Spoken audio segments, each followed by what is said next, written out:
Hello, good morning po mga kabeshi. Ito po kami ngayon, nagbabiyahe papuntang Olongapo.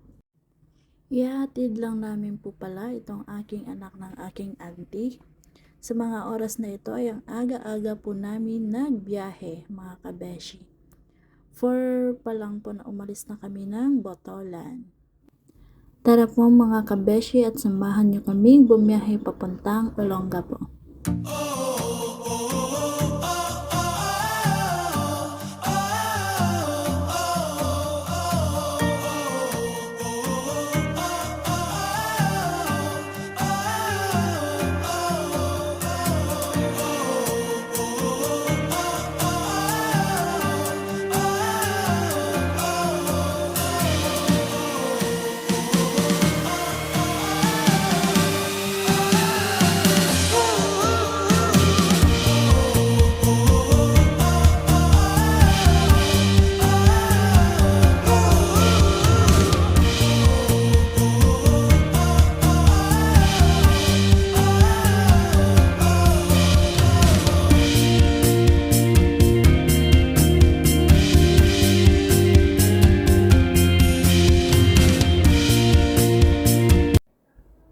At ayun mga kabeshi, sa oras na ito, ako nga pala ay antok na antok sa aga ba naman namin umalis mga kabeshi.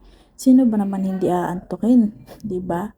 So hikab-hikab lang tayo mga kabeshi.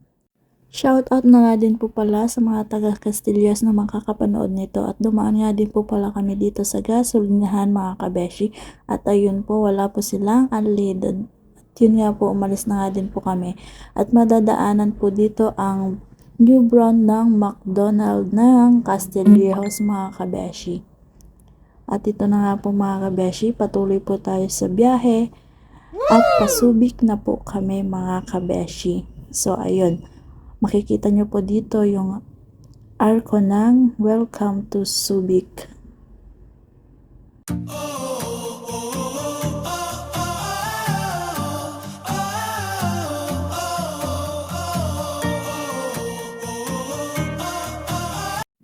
At ayun mga kabeshi, inabutan na tayo ng umaga.